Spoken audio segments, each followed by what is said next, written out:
Le Coran attire l'attention sur une fonction géologique capitale des montagnes.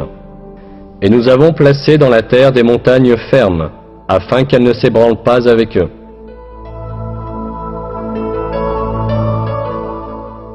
Nous voyons que ce verset affirme que les montagnes ont pour fonction d'empêcher les chocs sur la terre.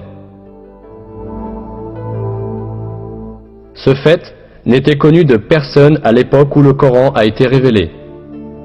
En réalité, on s'en est aperçu tout récemment, à la suite des découvertes de la géologie moderne. Selon ces découvertes, les montagnes apparaissent à la suite des mouvements et des collisions d'immenses plaques qui forment l'écorce terrestre. Quand deux plaques entrent en collision, la plus solide glisse sous l'autre. Celle du dessus se plisse et forme des hauteurs et des montagnes. La couche inférieure continue sous le sol et présente une profonde extension vers le bas. Cela signifie que les montagnes comportent une partie s'étendant sous la terre, aussi importante que leur portion visible sur la terre.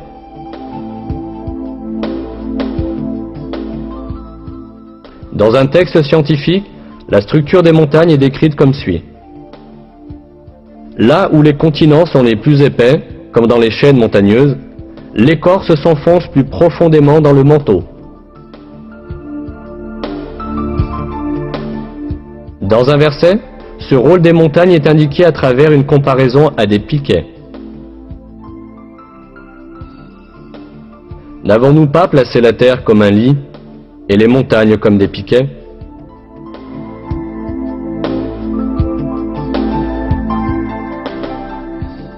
Autrement dit, les montagnes fixent l'écorce terrestre en s'étendant au-dessus et au-dessous de la surface de la Terre, au point de conjonction de ces plaques.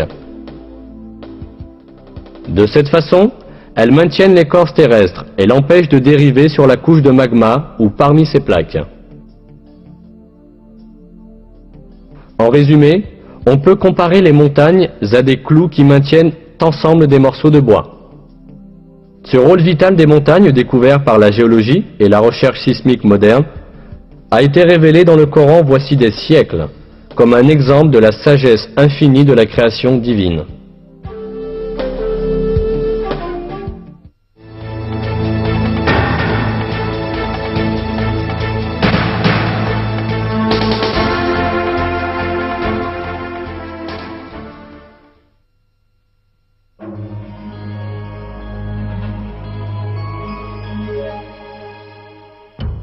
Dans un verset, nous apprenons que les montagnes ne sont pas immobiles comme elles semblent l'être, mais sont constamment en mouvement.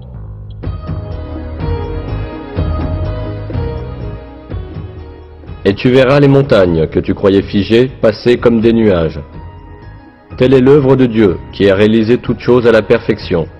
Il est parfaitement informé de ce que vous faites. Ce déplacement des montagnes est causé par le mouvement de l'écorce terrestre sur laquelle elles sont situées. L'écorce terrestre flotte en quelque sorte sur le manteau, qui est plus dense.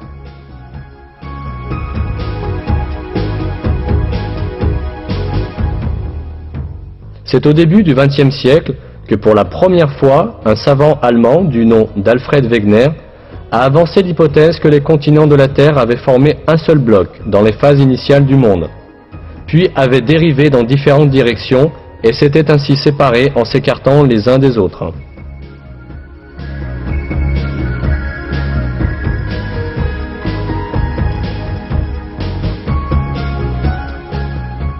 Ce n'est que dans les années 1980, 50 ans après la mort de Wegener, que les géologues ont compris qu'il avait raison.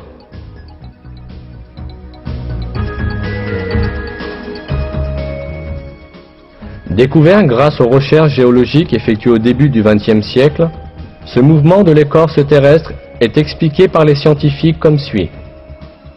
On a mesuré la dérive des continents d'1 à 5 cm par an. Un point important doit être souligné ici. Dans le verset, Dieu décrit le mouvement des montagnes comme une dérive. Aujourd'hui, la science moderne utilise l'expression dérive des continents pour décrire ce mouvement. C'est sans aucun doute un des miracles du Coran que ce fait scientifique, qui a été récemment découvert par la science, ait été annoncé dans le Coran.